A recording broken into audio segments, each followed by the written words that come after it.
नमस्कार। मेरा नाम विक्रम सिंह राजपुरोहित है। वैसे हमने दो क्लासें पहले ले ली हैं। एक इंट्रोडक्टिव क्लास थी और दूसरी अपने थोड़ा पढ़ा था। तो हमने इंग्लिश सब्जेक्ट में टेंस की शुरुआत की थी। हो सकता है कुछ विद्यार्थियों को वो एक तरह से क्लास समझ में नहीं आई हो, या फिर ऐसा लगा हो एक तरह से टफ सब्जेक्ट है, या फिर मतलब पहली बार था। तो ऐसा कुछ नहीं है, धीरे धीरे हम जुड़ेंगे, एकदम से कोई चीज समझ में नहीं आती है। तो आज हम थोड़ा सा आगे बढ़ते हैं और हो सकता है कि जो पहले हमने क्लास देखी है उससे कहीं आसान क्लास या आसान एग्जाम्पल आपके सामने है, उसको मैं समझाऊंगा कैसे क्या है। तो थोड़ा सा ध्यान दीजिएगा। वैसे मैंने मोटा मोटा उस दिन आपको समझा ही दिया था टेंस के प्रकार कितने होते हैं, टाइप्स ऑफ टेंस। उसके अलावा हेल्पिंग वर्ब के बारे में बताया था, हेल्पिंग वर्ब कितने प्रकार की होती हैं। फिर मैंने ये भी बताया था कि जो अपने सेंटेंस है वो कितने प्रकार के होते हैं। तो मुख्य रूप से हमने तीन सेंटेंस देखे थे। पहला अफर्मेटिव देखा था, उसके बाद नेगेटिव देखा था, और तीसरा जो इंट्रोगेटिव देखा था। हाँ, ऐसा है, चौथा सेंटेंस और बना सकते हैं नेगेटिव और इंट्रोगेटिव को साथ में इंक्लूड करके। वैसे आपने क्वेश्चन परीक्षा के दृष्टिकोण से आता नहीं है तो इतना हम पढ़ेंगे नहीं।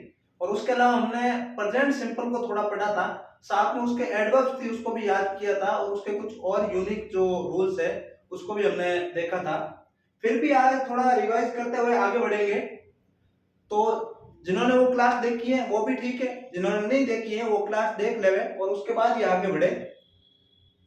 वैसे उस क्लास में इतना नहीं था, इंट्रोडक्टिव था और थोड़ा सा सिंपल के बारे में पढ़ा था। तो आपको सेकंड क्लास तो विशेषता देखनी है। और आज आगे बढ़ते हैं। तो हमने टेंस के बारे में देखा था। टेंस के टाइप तो आपको पता ही है कि प्रेजेंट और प्रेजेंट में भी चार होते हैं। प्रेजेंट सिंपल होता है, उसके अलावा प्रेजेंट कंटिन्यूअस होता है, प्रेजेंट परफेक्ट और प्रेजेंट परफेक्ट कंटिन्यूअस। तो विशेष अपने सामने तीन टेंस है प्रेजेंट के, उसके बारे में समझते हैं। तो सबसे पहले अपन को पता कैसे चलेगा प्रेजेंट का कौन सा प्रकार है। तो अपन को प्रेजेंट सिंपल है उसके लिए पहले हिंदी में भी पता होना चाहिए कि ये जो सेंटेंस लिखा हुआ है, ये वाक्य लिखा हुआ है, वो प्रेजेंट सिंपल का है, कंटिन्यूअस का है, या पास्ट का है, फ्यूचर का है, पहचान कैसे करेंगे। जैसे कोई अपन से बोल रहा है और उसके बारे में अपन को पता ही नहीं ये कैसे बोल रहा है, कौन से टेंस में बोल रहा है। तो आज के बाद आप ध्यान से पढ़ोगे तो हो सकता है कोई व्यक्ति आपसे हिंदी में बात करेगा, आपको लगेगा ये प्रेजेंट सिंपल में बात कर रहा है, प्रेजेंट कंटिन्यू में बात कर रहा है। अब आप कहोगे सर वर्तमान में तो आज मुझे पता था। वर्तमान के अंतर्गत भी ये होते हैं। तो आज हम देखते हैं। सबसे पहले प्रेजेंट सिंपल के बारे में देखते हैं। हिंदी में पहचान है इसकी वाक्य के अंत में। वाक्य मतलब पूरा एक सेंटेंस बोलते हैं ना, उस सेंटेंस के अंत में एंड में क्या आएगा, ता है, ती है, ते है। जैसे वो क्रिकेट खेलता है, वो खाना खाते हैं, वे रनिंग करते हैं, वे सुबह जल्दी उठते हैं, जैसे ते लग रहा है। या वो खाना खाती है, वो दौड़ती है, तो ती आ रहा है। इसका मतलब ये प्रेजेंट सिंपल की पहचान है। ये प्रेजेंट सिंपल के सारे टेंस है। जैसे पृथ्वी है जो सूर्य के चारों ओर घूमती है, तो ती है वर्ड आ रहा है। पानी है जो 0 डिग्री पर फ्रीज होता है, मतलब जमता है, तो ता ते ती ये सब वर्ड्स आ रहे हैं। तो पहले इसको देखेंगे, उसके बारे में इसमें इसको देखेंगे और उसके बाद इसको देखेंगे। फिर भी पहचान है जो हम पहले इसको देख ही लेते हैं। तो अब इसमें अंतर क्या है, दोनों में डिफरेंट क्या है। डिफरेंट ये है कि प्रेजेंट कंटिन्यूअस में पहचान क्या रहेगी, रहा है, रही है, रहे हैं, ये वाक्य के अंत में मिलेंगे। जैसे वो खेल रहा है, वो खेल रही है, एक तरह से मतलब कार्य अभी हो रहा है, ऐसा प्रतीत हो रहा है, जैसे अपने आंखों के सामने हो रहा है। जैसे हम बोलते हैं ना वो खाना खा रहा है, अपन को लग रहा है खाना खा रहा होगा, जस्ट खा रहा होगा। जैसे वो दौड़ रहा है तो अपन को लग रहा है अभी दौड़ रहा है, मतलब आंखों के सामने एक दृश्य उत्पन्न होता है, वो एक कंटिन्यूअस में आता है, मतलब कंटिन्यू हो रहा है अभी कार्य। और ये सिंपल एक तरह से खाते हैं पीते हैं, तो नॉर्मल किसी के बारे में बात की जाती है सिंपल तरीके से, उसे सिंपल बोलते हैं। और ये परफेक्ट टेंस, परफेक्ट का मतलब क्या होता है, कोई कार्य पूरा हो गया। जैसे कहते हैं नहीं परफेक्ट पर्सन है, परफेक्ट मैन है, मतलब एक परफेक्ट आदमी है। परफेक्ट मतलब वो एकदम से पूर्ण है, तो कार्य पूर्ण हो चुका हो, जैसे चुका हो, चुकी हो, चुके हो। तो इसका मतलब क्या हुआ, जैसे वो खाना खा चुकी हैं, वे रनिंग कर चुके हैं, वे क्रिकेट खेल चुके हैं, या फिर वो खाना खा चुका है। ऐसा जो भी वर्ड्स आते हैं अंत में, वो उसकी पहचान क्या होती है, प्रेजेंट परफेक्ट की। तो ये तो हिंदी की पहचान है। अब देखो सबको साथ में पढ़ेंगे, उससे पहले इसको थोड़ा अलग से इसको देखते हैं पहले। अब देखिए हिंदी वाली पहचान तो अपन को समझ में आ गई, पर हिंदी वाली पहचान अपने पढ़ने की दृष्टि से या समझने की दृष्टिकोण से ये आसान है या फिर ये सही है। जबकि इंग्लिश में अपन को कन्वर्ट करना, अपन को इंग्लिश सब्जेक्ट पढ़ना है, तो उसके लिए क्या करना होगा, उसके लिए अपन को इंग्लिश में यदि कोई सेंटेंस बनाना है तो उसके लिए हेल्पिंग वर्ब कौन सी जरूरत होगी, वर्ब, कौन से वर्ब की जरूरत होगी, या उसके अलावा उसका फॉर्मूला क्या होगा, क्या क्या चीज साथ में रखनी है, और जो एग्जाम्पल है, इजी का मतलब जो एग्जाम्पल्स है, कौन कौन से एग्जाम्पल है, कैसे बनाएंगे, सेंटेंस को हम बनाएंगे। तो सबसे पहले देखते हैं प्रेजेंट सिंपल। प्रेजेंट सिंपल को यदि हमें बनाना है तो देखो, हेल्पिंग वर्ब मैंने उस दिन ही बताया, इसमें दो हेल्पिंग वर्ब यूज होती हैं, एक डू और एक डज। एक होती है सिंगुलर के लिए, एक होती है प्लूरल के लिए। अब देखो, उस दिन मैंने बताया दिया था आपको, सिंगुलर के लिए होती है डज और प्लूरल के लिए होती है डू। अब ये भी बता दिया सिंगुलर कौन सा, प्लूरल कौन। बार बार बताने की वैसे आवश्यकता नहीं होनी चाहिए, फिर भी अपनी दूसरी तीसरी क्लास है, इसके बाद मैं नहीं बताऊंगा, थोड़ा आपको ध्यान में रखना है कि ही सी इट, ये जो है ना वो सिंगुलर, मुख्य रूप से यही सिंगुलर में काउंट होता है। उसके अलावा जो आई वी यू दे, ये वाले जो वर्ड्स हैं वो प्लूरल में काउंट होते हैं। हालांकि आई का अलग अलग यूज है, वो आगे आगे पढ़ते जाएंगे, पर आपको फिलहाल यही ध्यान में रखना है। तो और दूसरी बात मैंने उस दिन ये भी बताया था कि मेनली अपन के सिंपल में से क्वेश्चन आना ही आना है, चाहे कोई एग्जाम हो, कौन से बोर्ड का एग्जाम हो या कॉम्पिटिटिव एग्जाम हो, सिंपल से क्वेश्चन आता है। क्यों आता है? ये थोड़ा सा अलग है, यूनिक मैं कह सकता हूं, या फिर पार्ट सिंपल आएगा जो थोड़ा सा यूनिक दिखेगा। तो कैसे? इसमें हेल्पिंग वर्ब डू और डज है। अब हेल्पिंग वर्ब डू और डज है तो सेंटेंस के प्रकार मैंने बताया था, अफर्मेटिव होता है, नेगेटिव होता है, इंट्रोगेटिव होता है। तो मैंने उस दिन बताया था ये अफर्मेटिव में डू और डज हेल्पिंग वर्ब यूज होती नहीं है, सीधी वर्ब की फर्स्ट फॉर्म के साथ एस या ईएस यूज होता है। वो भी एस या ईएस कब होता है? जब ही सी इट मतलब सिंगुलर आपका सब्जेक्ट हो। तो इसका मतलब इसमें विशेष ये ध्यान रखना, जबकि वही सेंटेंस अपन नेगेटिव बना लेते हैं तो नेगेटिव में वही हेल्पिंग वर्ब यूज होगी, वो इंट्रोगेटिव में यूज होगी। इसका मतलब थोड़ा ध्यान देने की जरूरत है। कैसे? ये रहा फॉर्मूला। अब ये अफर्मेटिव का फॉर्मूला है, किसका है? अफर्मेटिव मतलब पॉजिटिव सेंटेंस का फॉर्मूला है। पॉजिटिव सेंटेंस का फॉर्मूला सबसे पहले क्या आएगा? सब्जेक्ट। अब आप बोलोगे सर सब्जेक्ट क्या होता है? मैंने उस दिन आपको समझाया था कि सब्जेक्ट की सिंपल परिभाषा है, जिसके बारे में बात की जाए वही सब्जेक्ट है। अब देखो, यही रहा, देख लो, राजू क्रिकेट खेलता है। कौन क्रिकेट खेलता है? किसके बारे में बात की जाए? राजू के बारे में। खाना खाते हैं, कौन खाना खाते हैं? वे। इसका मतलब किसके बारे में? वे, उनके बारे में बात की जा रही है। इसका मतलब सब्जेक्ट यहाँ वे है, यहाँ राजू है। तो सब्जेक्ट की परिभाषा सीधी है कि जिसके बारे में बात की जाए। उसके बाद में वी वन, मैंने उस दिन बोला वी और वन लिखो, तो ये वर्ब की फर्स्ट फॉर्म है, तो वर्ब की फर्स्ट फॉर्म आएगी। और वर्ब की फर्स्ट फॉर्म कब आएगी? जब अपना ये, और एस या एस कब आएगा? जब अपना सब्जेक्ट सिंगुलर हो और साथ में ऑब्जेक्ट आएगा। ऑब्जेक्ट का भी मैंने उस दिन बता ही दिया था, जो व्हाट और whom का आंसर दे वही ऑब्जेक्ट है। कैसे आंसर देगा, क्या देगा, वो आगे हम जब पढ़ेंगे एक्टिव पैसिव, उसमें आसानी से समझेंगे, साथ साथ में और समझाता रहूंगा। तो सीधा देखिए, अपन इसके एग्जांपल से समझते हैं राजू क्रिकेट खेलता है। इस सेंटेंस को अपन को बनाना है तो सबसे पहले क्या? सब्जेक्ट। अब सब्जेक्ट क्या है? मैंने बोला जिसके बारे में बात की जाए, तो किसके बारे में बात की जा रही है? राजू, ये राजू। अब मुझे बताओ, उसके बाद आएगी वी वन मतलब वर्ब की फर्स्ट फॉर्म। वर्ब, पहली बात तो वर्ब क्या है? वर्ब मैंने उस दिन बोला है कि क्रिया, हिंदी में से क्रिया कहते हैं। क्रिया का मतलब क्या हुआ? जिस जो कार्य किया जाता। अब ये बताओ, इसमें कार्य क्या किया जा रहा है? क्रिकेट नहीं, खेलने का कार्य। क्रिकेट तो एक गेम का नाम है, तो इसमें खेलने का कार्य किया जा रहा है। इसका मतलब इसकी फर्स्ट फॉर्म क्या होगी? प्ले। प्ले। अब एस या एस लगाऊं या नहीं लगाऊं? कि सर आपने तो बोला ही सी इट, इसमें ना तो ही है, ना सी है, ना इट है। पर इतना तो आपको पता चलता है सिंगुलर प्लूरल। एक से अधिक नाम होंगे तो प्लूरल होगा, वरना सिंगुलर है। एक ही व्यक्ति है यहाँ पे, राजू, तो इसको राजू प्लेज, एस लगा दिया। अब सर आप बोल रहे हो कभी एस लगा दो कभी एस, वो वाला फंडा है, हम एक दिन कभी आराम से समझेंगे। फिलहाल आपको ये ध्यान रखना है, एस कब आता है, एस कब आता है, कभी आप अपन को टाइम मिलेगा तो 15 मिनट अलग से समझा दूंगा मैं उसको। ठीक है, राजू प्लेज। अब उसके बाद एस या एस भी लग गया, सीधा ऑब्जेक्ट। अब ऑब्जेक्ट क्या है? मैंने क्या बोला? जो व्हाट और whom का आंसर दे वही ऑब्जेक्ट है। इसका मतलब व्हाट, राजू क्या खेलता है? क्रिकेट। इसका मतलब ऑब्जेक्ट अपना क्या है? Raju pledge cricket. लोग अपना सेंटेंस बन, इतना आसान है सर, बिल्कुल आसान है। Raju pledge cricket, Raju cricket खेलता है। ठीक है, अब इसका ही इंट्रोगेटिव और नेगेटिव तो क्या बनाना है? वही हेल्पिंग वर्ब के पीछे क्या लग जाएगी? नॉट लग जाएगा, हेल्पिंग वर्ब आ जाएगा, तो सीधा इंट्रोगेटिव बनाते हैं। वैसे मैंने बता दिया ये वाला, तो मैंने उदाहरण इसका लिया नहीं अलग से नेगेटिव का। चलो, अब इसका क्या होगा स्ट्रक्चर, थोड़ा स्ट्रक्चर समझा देता हूँ, बाद में रब कर लूंगा। सबसे पहले क्या आएगी? हेल्पिंग वर्ब आएगी। उसके बाद क्या आएगा?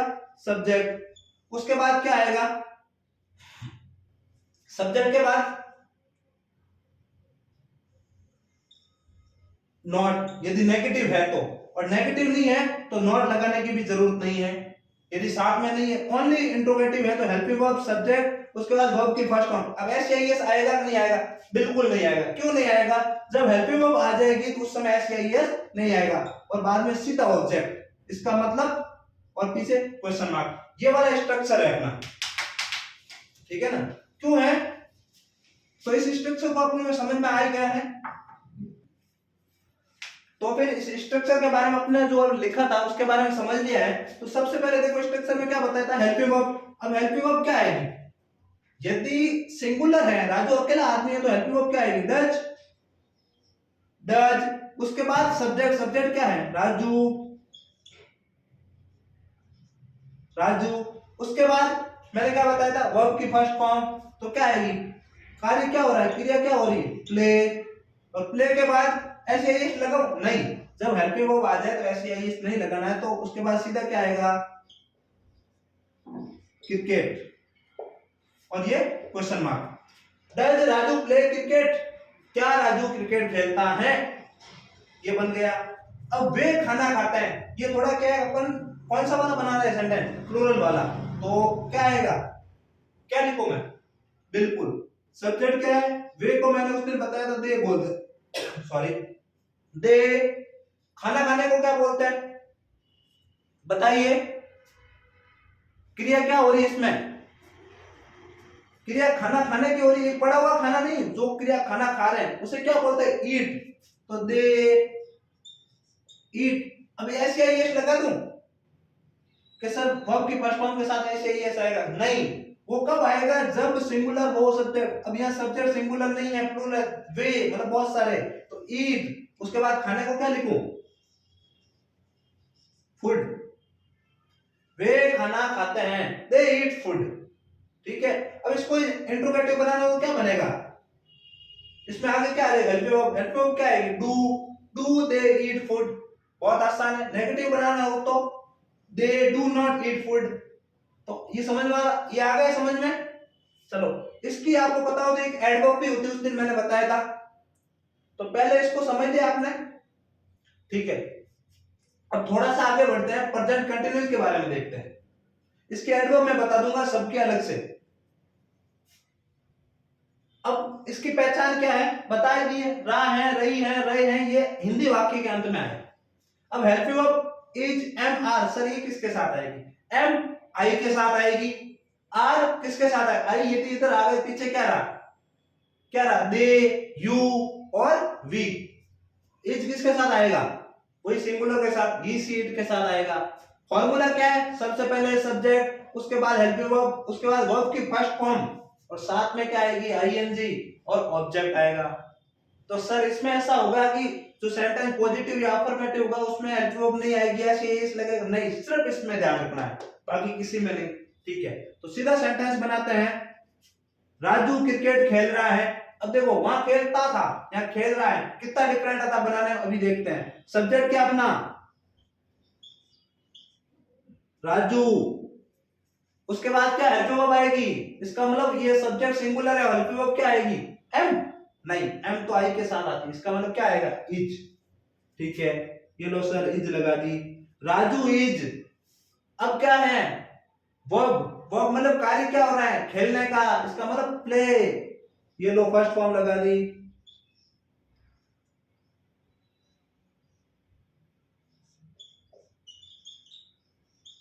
प्ले। सर अब प्ले तो लगा दी, आईएनजी क्या है? ये देख लो, पीछे आईएनजी ऐड करना है। प्लेइंग हो गया, प्लेइंग। और ऑब्जेक्ट क्या है? राजू क्या खेल रहा है? क्रिकेट। समझ में आई बात? तो राजू इज प्लेइंग क्रिकेट। अब देख लो, आपको दोनों सेंटेंस बनाना है आगे। ये खेलता है, ये खेल रहा है। आपको समझ में आया? बिल्कुल आ गया।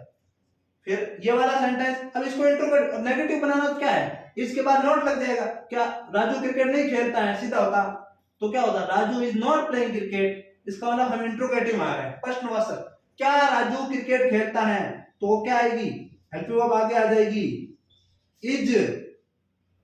फिर सब्जेक्ट राजू, अब ये सब्जेक्ट के बाद क्या हेल्पिंग वर्ब लगा दूं? नहीं, क्योंकि हेल्पिंग वर्ब पहले आगे आ गई है, तो उसके बाद सीधी क्या आएगी? वर्ब की first form. Is Raju playing, और क्या ऑब्जेक्ट क्या है?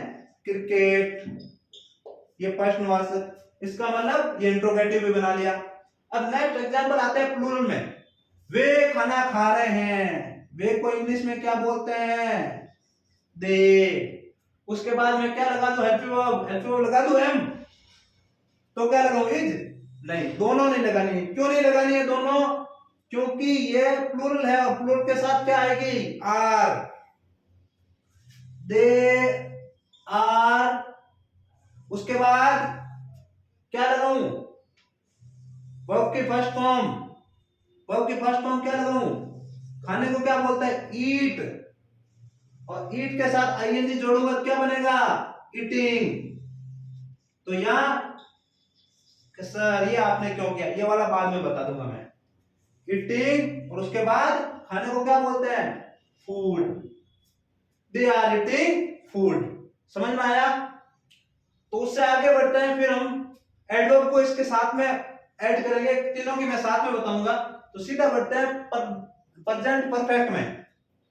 परफेक्ट की पहचान क्या है? चुका है, चुकी है, चुके। इसका मतलब कार्य कार्य कोई है, परफेक्ट हो चुका है, पूर्ण हो चुका है। हेल्पिंग वर्ब कौन सी आएगी? Has, have. सीधा किसके साथ आएगी? आई डी यू दे के साथ सीधी हैव आएगी, मतलब प्लूरल के साथ आएगी, और सिंगुलर ही शीट के साथ। और इसका स्ट्रक्चर क्या आएगा? फॉर्मूला क्या आएगा? सब्जेक्ट, सब्जेक्ट के बाद हेल्पिंग वर्ब, हेल्पिंग वर्ब की थर्ड फॉर्म आएगी यहाँ पे, और फिर ऑब्जेक्ट आएगा। तो कैसे? राजू क्रिकेट खेल चुका है, तो इसका मतलब राजू, ये लो राजू को क्रिकेट खिलाते हैं, राजू। अब राजू के बाद हेल्पिंग वर्ब कौन सी लगाऊं? हैव। राजू हैव? नहीं, बिल्कुल नहीं, क्योंकि ये सिंगुलर है, इसका मतलब हैज। राजू हैज, और यहाँ थर्ड फॉर्म, तो थर्ड फॉर्म क्या होगी? Played.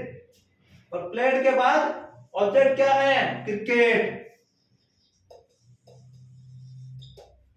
Raju has played cricket. समझ में आ गया? तो इसको ही हम इंट्रोगेटिव बनाएंगे। क्या बनाएंगे? नेगेटिव बनाना बहुत आसान है। हेल्पिंग वर्ब के बाद नॉट लगा दो, Raju has not played cricket, तो कोई दिक्कत, सीधा इंट्रोगेटिव। इंट्रोगेटिव है तो आगे क्या आएगी? हेल्पिंग वर्ब आगे आ जाएगी, हैज, बाद में सब्जेक्ट राजू, उसके बाद क्या लिखूं? वही थर्ड फॉर्म प्लेड। बस ये वाला जो लफड़ा है ना इंट्रोगेटिव नेगेटिव का, कि किसमें हेल्पिंग वर्ब आएगी किसमें नहीं, ये सिर्फ इसमें ही है, और ये थोड़ा पास्ट सिंपल में रहेगा, वो बता देंगे। बाकी सब में यही स्ट्रक्चर है। ठीक है, अब इसको हम बनाते हैं क्या? ये प्लूरल का सेंटेंस है, वे खाना खा चुके हैं, तो देखो वे को इंग्लिश में क्या कहते हैं? दे। उसके बाद क्या लिखूं? हेल्पिंग वर्ब, तो दे हैव लिख दूं? नहीं, हैव आएगी, दे हैव। और थर्ड फॉर्म क्या होती है? इटेड? नहीं नहीं, इटन होती है, इटन फूड। समझ में आ गया? इसका इंट्रोगेटिव नेगेटिव बना दोगे तो बिल्कुल। तो इसको हम एडवर्ब पढ़ेंगे आगे। क्या पढ़ेंगे? एडवर्ब। ठीक है ना? तो इस एडवर्ब को देखते हैं, इसके साथ में कौन सी वर्ब आने पर, तो हम थोड़ा इस एडवर्ब को देखते हैं। तो एडवर्ब क्या है, कैसे है, क्या काम करती हैं? एडवर्ब का सीधा सीधा मतलब साथियों यही है कि यदि ये वर्ड जहां आपको दिख जाए, इसका मतलब उस टेंस में आएगा और वही टेंस होगा। सेंटेंस के अंदर ये वर्ड दिखते हैं, आपको सोच लेना है वही टेंस, क्योंकि हालांकि ये अलग अलग चीजों में अलग अलग आता है, पर आपके जो लेवल का आएगा ना, ये मान लो ये सेंटेंस दिख जाए, इसका मतलब ये टेंस है। कौन कौन से? सबसे पहले प्रेजेंट सिंपल के बारे में समझते हैं। अब देखो, वैसे तो बहुत सारी एडवर्ब है, मैंने गिनी चुनी लिखी जो सेलेक्टिव है, जो आपके लिए इंपॉर्टेंट है। कैसे? ऑलवेज। अब ऑलवेज यदि सेंटेंस के अंदर आपको दिखे तो वो प्रेजेंट सिंपल टेंस है, आपको वहां प्रेजेंट सिंपल की हेल्पिंग वर्ब भर रहा है, हेल्पिंग वर्ब भरनी है, वरना वो वर्ब की फर्स्ट फॉर्म के साथ एस या एस लगाना है। दूसरा रेयरली। रेयरली का मैंने उस दिन अर्थ बता दिया, रेयरली का होता है कभी कभार, सेल्डम भी आ सकता है इसमें, S E L T O seldom. उसके अलावा regularly, R E G U L A R L Y, regularly. ठीक है। एवरी, एवरी मतलब प्रत्येक, अब इसमें एवरी डे भी हो सकता है, एवरी मंथ भी हो सकता है, ठीक है, एवरी आना चाहिए, एवरी मंथ एवरी डे भी हो सकता है, ईच डे भी हो सकता है, ठीक है ना, ईच पर्सन भी हो सकता है, इसका मतलब ईच वर्ड आना चाहिए। उसके अलावा नेवर, कभी नहीं, ठीक है ना, इसका ऑफन है नहीं, प्राय, मतलब एक तरह से बहुत कम चांस, प्राय या कम चांस में नहीं, मतलब प्राय के होता ही रहता है कोई चीज, जैसे वो दिल्ली गया तो क्या है, वो दिल्ली जाता ही रहता है, इसका मतलब जो होता ही रहता है कोई कार्य, ऑफन, ठीक है। दिल्ली, दिल्ली का बता ही दिया मैंने, दिल्ली मतलब हमेशा। ये वर्ड आपको दिख जाए, इसका मतलब कौन सा टेंस है, प्रेजेंट सिंपल। एक तो उदाहरण समझते हैं, उसके बाद आपको आगे करना है। जैसे कौन सा उदाहरण है, ही, खाली जगह, वो कैसे भरवाएगा आपको, यहां दे देगा ऐसे, गोइंग, ठीक है, to Delhi, going to Delhi, ठीक है ना, और दिल्ली, ये दिल्ली कौन सा है, दिल्ली मतलब दिल्ली, तो ही गोइंग। अब आपको यहाँ क्या पढ़ना है, गोइंग पढ़ना है नहीं, क्योंकि दिल्ली आ गया, दिल्ली आ गया मतलब प्रेजेंट सिंपल है, और प्रेजेंट सिंपल का क्या होता है, ही क्या है, ही सिंगुलर है, और सिंगुलर के साथ क्या आएगा, एक्टिव वर्ब नहीं आएगी, क्योंकि अफर्मेटिव सेंटेंस है, ना तो नेगेटिव और ना इंट्रोगेटिव है, सीधा इसका मतलब है वो रोजाना दिल्ली जाता है, इसका मतलब ही के साथ क्या लगाऊं, गो, ये लो गो, गो के साथ क्या लगाऊं, ओनली गो, नहीं, ही सिंगुलर है तो क्या लगाए, ही गोज टू दिल्ली, और दिल्ली, वो दिल्ली हमेशा जाता है। समझ में आया। एक और उदाहरण समझते हैं अपन, कैसे, इसका समझते हैं।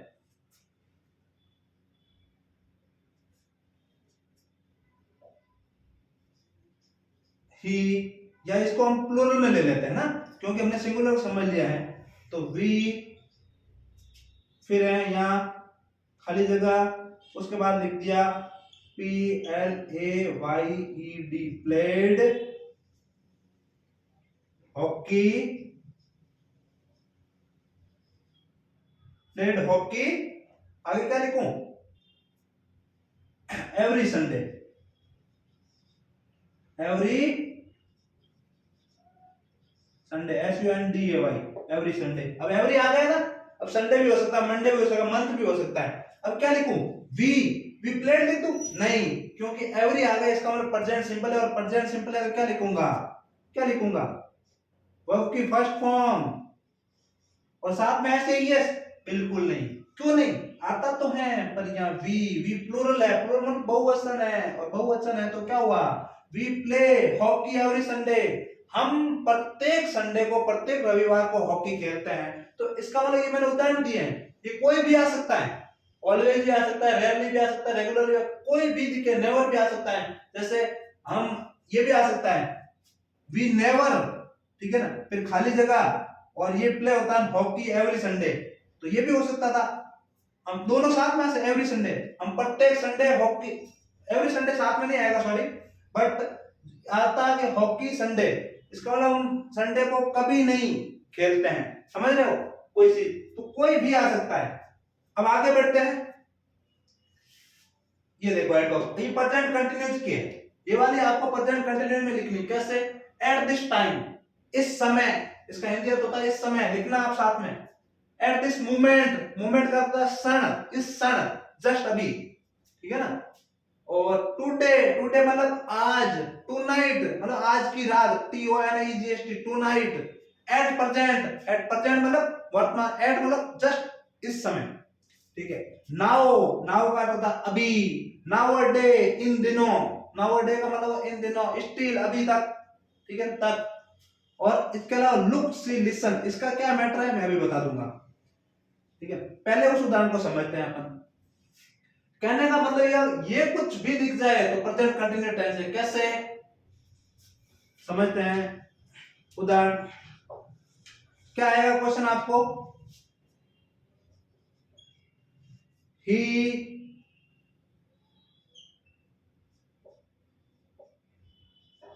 प्ले, फिर हॉकी, और क्या लिखूं, टुडे, ये टुडे लिख दिया। अभी टुडे की जगह मैं टू नाइट भी लिख सकता हूँ, इसकी जगह एट प्रेजेंट भी लिख सकता हूँ, इसकी जगह मैं एट दिस टाइम भी लिख सकता हूँ, एट दिस मोमेंट भी लिख सकता हूँ, नाउ भी लिख सकता हूँ, नाउ अ डे भी लिख सकता हूँ। इसका मतलब कोई भी हो, जितने लिखे कोई भी, यदि यहाँ दिखे आपको ये टुडे लिखा मैंने, टू नाइट हो, एट प्रेजेंट हो, या नाउ अ डे हो, एट, इसके अलावा एट दिस मोमेंट हो, सारे के सारे यदि कोई भी आपको दिख जाए तो इसका मतलब क्या है। अब यहाँ प्रेजेंट कंटिन्यूअस टेंस है, और प्रेजेंट कंटिन्यूअस टेंस यदि है तो मुझे ये बताओ, ही क्या है, सिंगुलर, इसका मतलब प्रेजेंट कंटिन्यूअस क्या होता है, फर्स्ट फॉर्म आएगी, ये लो पी एल ए वाई। अब साथ में क्या आएगी, फर्स्ट फॉर्म ही नहीं, आईएनजी फॉर्म आएगी, क्या आएगी, आईएनजी फॉर्म। तो अब देखिए प्लेइंग हो गया। अब मुझे ये बताओ, यदि आईएनजी फॉर्म प्लेइंग में आया साथ में तो सीधा ये होगा क्या, ही प्लेइंग हॉकी टुडे। कुछ गड़बड़ नहीं लग रही आपको, बिल्कुल लग रही है। क्या लग रही है कि सर गड़बड़ क्या होगी, यहाँ तो गड़बड़ नहीं है, यहाँ तो आपने सीधा वी प्ले लिख दिया, सीधा, और कुछ नहीं लिखा। अरे बच्चों, मैंने पहले ही आपको बताया था कि यहाँ पे जब अफर्मेटिव सेंटेंस हो तो क्या नहीं आती, हेल्पिंग वर्ब नहीं आती है, जबकि यहाँ पे तो हेल्पिंग वर्ब आएगी ना, ये तो कंटिन्यूअस टेंस है ना, तो जब हेल्पिंग वर्ब आएगी तो क्या है, तो इसमें हेल्पिंग वर्ब कौन से लिखूं, क्या लिखूंगा, इज हेल्पिंग वर्ब लिखूंगा। क्यों लिखूंगा, ये सिंगुलर है, तो ही इज प्लेइंग हॉकी टुडे। समझ में आया। अगला उदाहरण लेंगे, इस बारे में समझेंगे। तो देखो इसको समझते हैं अपन, ये वाला आपको समझ में आ गया,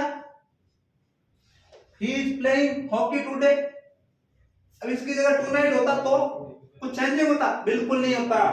हाँ, चेंजिंग एक चीज हो सकती थी, इसकी जगह एम आ सकता था, इसकी जगह आर आ सकता था। क्यों आ सकता था, कि यदि यहाँ आई होता तो एम आ जाता, यदि वी यू दे कुछ भी होता तो यहाँ आर आ जाता। इसका मतलब क्या हुआ कि today, tonight, at present कुछ भी हो, आपको सीधा फर्स्ट फॉर्म के साथ क्या आएगा, आईएनजी लगाना है। मतलब कुछ भी जरूर नहीं प्ले। अब यहाँ पे यदि ईटिंग की बात हो तो ईटिंग लगाना है, ठीक है ना। और कोई खाने की वजह से गाना गाने की बात हो, सिंगिंग आईएनजी आ जाएगा। समझ रहे हो, इसका मतलब सीधा सीधा। अब सर ये क्या, आपने इसका तो नहीं बताया, इसका मतलब सर आप क्या कहना चाह रहे हो कि ये वाला आए तो लगाना, ये वाला आए नहीं लगाना, बिल्कुल लगाना, पर ये वाला इसका थोड़ा अलग है। कैसे, अब आपको कोई सेंटेंस आपको ऐसे दिखेंगे, जैसे शुरुआत है ना, यहाँ सब्जेक्ट से हुई ना, इसी तरह यदि शुरुआत में आपको सब्जेक्ट से पहले लुक, सी, लिसन, यदि ये तीन वर्ड तीनों साथ में नहीं मिलेंगे, किसी में लुक, सी, लिसन, तीनों में से एक भी वर्ड आपको दिख जाए तो आपको कुछ भी नहीं देखना है, वर्ब ये प्रेजेंट कंटिन्यूअस रहेगा, प्रेजेंट कंटिन्यूअस, और सीधा आईएनजी लगाना है। आईएनजी का मतलब क्या हुआ, ये हेल्पिंग वर्ब तो साथ में लगानी ही है। समझ रहे हो। इसका भी उदाहरण देख लेते हैं, कैसे, जैसे लुक, ठीक है, लुक ये पीछे ऐसा रहेगा, लुक, फिर ही, देखो ये आ गया, प्ले हॉकी,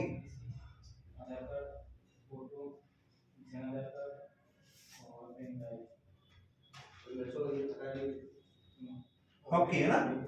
तो मुझे बताओ कि यहाँ पे मैं आईएनजी लगाऊं नहीं लगाऊं हेल्पिंग वर्ब के साथ।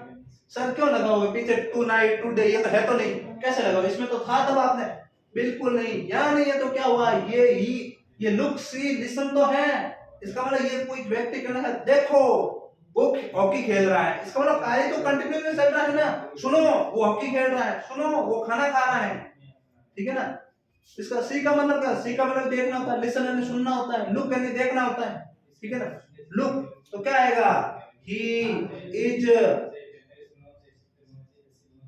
Playing, P L A I N G, समझ जाना है ना, इतना तो आप भी समझते हैं, प्लेइंग लिखा हुआ है, प्लेइंग। अब मैंने बार बार बता दिया प्लेइंग की स्पेलिंग क्या होती है, प्लेइंग हॉकी, ठीक है, समझ में आया। थोड़ा आगे बढ़े अपन, बढ़ेगा, बिल्कुल। यदि ये समझ में नहीं आया इस वीडियो को आप थोड़ा वापस भी देख सकते हैं।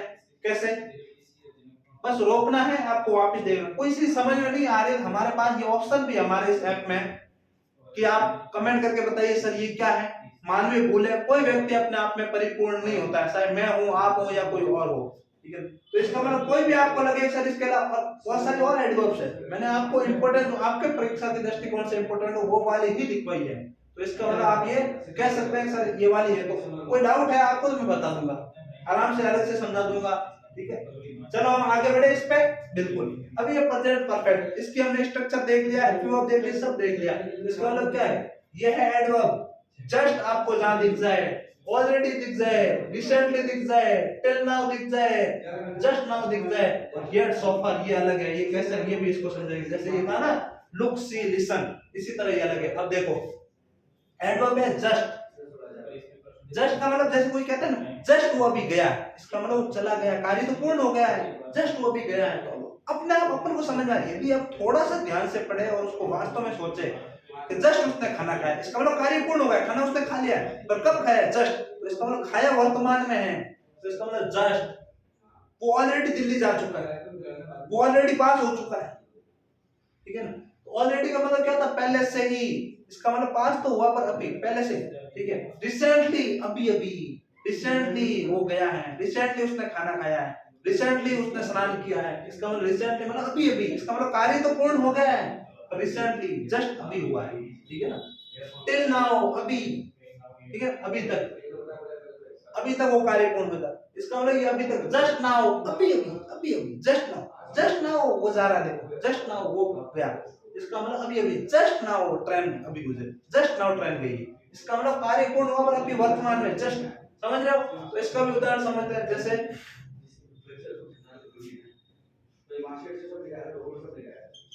राम, अभी खाली जगह छोड़ दी यहाँ पे। अब मुझे बताओ क्या लिखूं, कौन सा उदाहरण दो, आपका उसका दे दो, जस्ट नाउ का दे दो या जस्ट का ऑलरेडी का किसी का।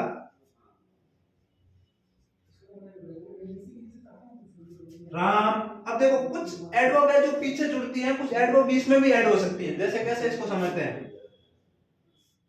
राम, राम ऑलरेडी,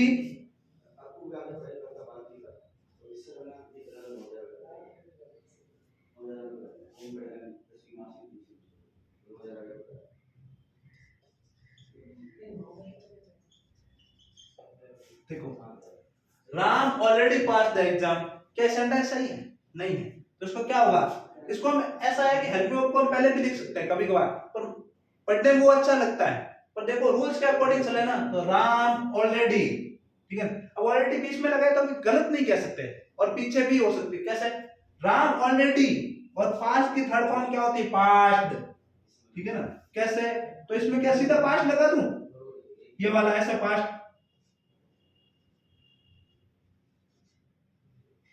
पास्ट, तो क्या होगा, Ram already pass the exam, नहीं, इसमें हेल्पिंग वर्ब भी तो आएगी, और हेल्पिंग वर्ब कौन सी आएगी, हैव, नहीं, क्यों नहीं आएगी, हैव जाएगी, राम सिंगुलर है, तो Ram already has passed the exam, समझ में आया।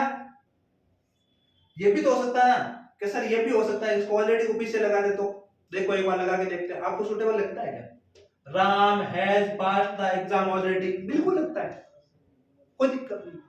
मतलब ये एडवर्ब है जो एक इंडिकेट करती है कि अपन किसके बारे में या कौन से काल के बारे में बात कर रहे हैं, ये इंडिकेशंस होता है, समझ रहे हो। जस्ट वाला भी लगा सकते हैं, just Ram has passed the exam just, या राम, समझ में आ रहा है, या फिर Ram has passed the exam recently, ठीक है ना, समझ में आया। तो इसका मतलब ये वाले जो भी वर्ड दिख जाए तो कौन सा होगा, टेंस प्रेजेंट परफेक्ट टेंस होगा। अरे सर ये सोफा वाला क्या मामला है, ये वाला भी समझा दो, बिल्कुल समझाएंगे इसको।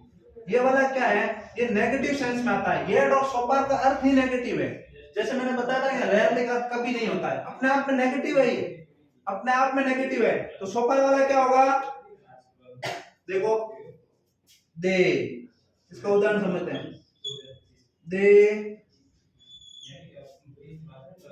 यहाँ पे खाली जगह छोड़ के दे देगा, वो आपको ब्लैंक दे देगा, उसके बाद क्या दे देगा, यहाँ लिख देगा वो do work,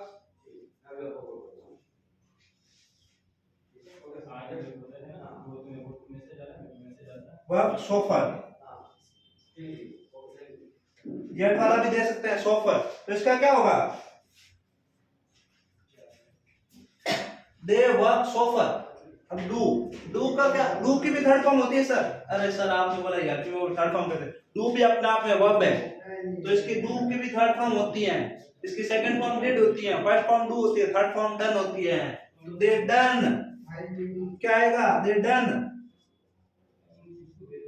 done work so far, ठीक है, दे डन वर्क सोफर। इसको हम दिस भी लगाए तो अच्छा एक सेंटेंस हो जाएगा, दे done this work so far. Sir ये क्या मतलब है इसका, कुछ समझ में नहीं आ रहा, दूसरे वाले समझ में आ रहे थे, नेगेटिव नेगेटिव लगा रहे थे, नॉट लगा रहे थे, तो सोफर अपने आप में नेगेटिव है, इसका मतलब होता है उन्होंने अभी तक ये कार्य पूर्ण नहीं किया है, ठीक है ना, समझ में आ रहा है। तो कंटिन्यू, हम इस चीज को हमने देखा है, ये एडवर्ब का मुख्य ध्यान रखना है, ये एडवर्ब आ सकती है और मुख्य इसमें से तो आएगी ही आएगी, इस चीज को ध्यान में आया आपको, ठीक है ना। तो इसको मैं रब करता हूं थोड़ा, और उसके बाद इस टेंस के बारे में मोटी मोटी बातें पूरी हो गई। अब देखो इसमें प्रेजेंट सिंपल में जो एक्स्ट्रा रूल था वो मैंने उस दिन बता ही दिया आपको। कौन सा रूल था, एक ही था, एक साइंटिफिक फैक्ट था और दूसरा यूनिवर्सल ट्रूथ था, दोनों का एग्जांपल देके समझा दे, तो पिछली क्लास आप देखिए, इसको हम वापस नहीं पढ़ेंगे, ठीक है, हम सीधा आगे बढ़ेंगे। एक टेंस है, वैसे ज्यादा काम नहीं आता है पर थोड़ा सा ध्यान रखना उसका, वो रहता है present continue, present perfect continue, उसको थोड़ा सा समझेंगे उसके बाद सीधा पास्ट में आएंगे, ठीक है। ओके, बढ़ते आगे।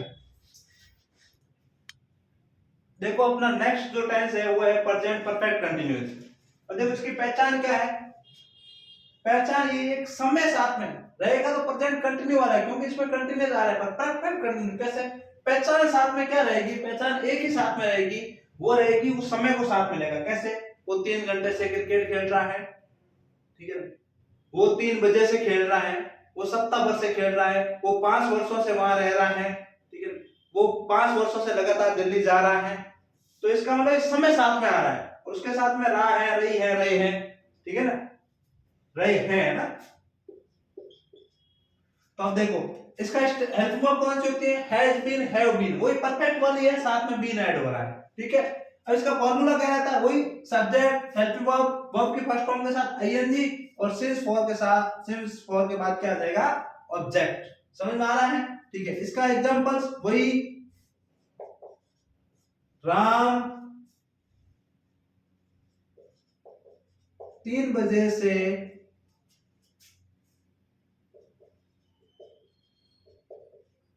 क्रिकेट खेल रहा है। अब देखो ये 3 बजे से, अब इसमें सर सिंस और फॉर कहां आएगा, थोड़ा सा समझिएगा, सिंस फॉर कहां आएगा, सिंस वहां आएगा जहां पॉइंट ऑफ टाइम हो, पॉइंट ऑफ टाइम, और फॉर कहां आएगा, फॉर आएगा पीरियड ऑफ टाइम के साथ, पीरियड ऑफ टाइम।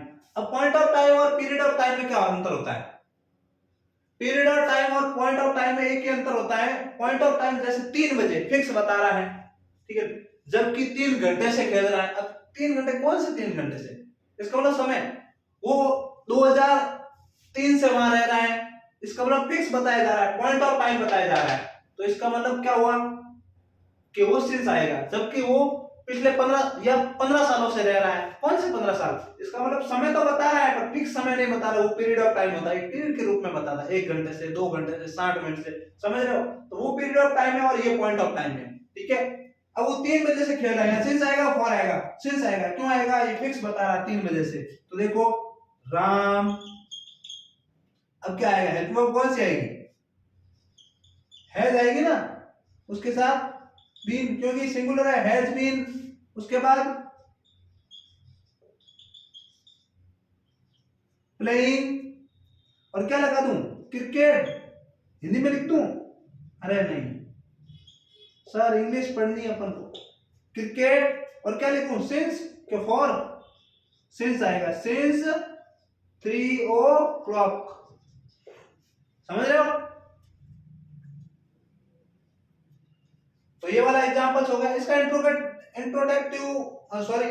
आता ही नहीं है।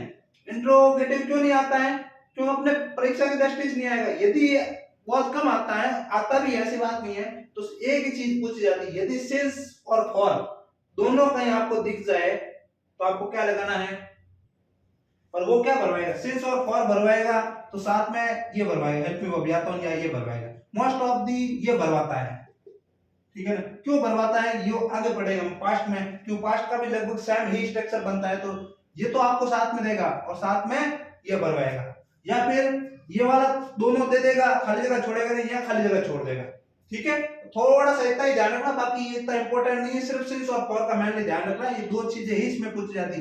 ये वाला तो देगा ही देगा वो आपको, या तो ये ब्लैंक भरवाएगा या ब्लैंक देके क्या आएगा, और या फिर मोस्टली ये भरवाता है।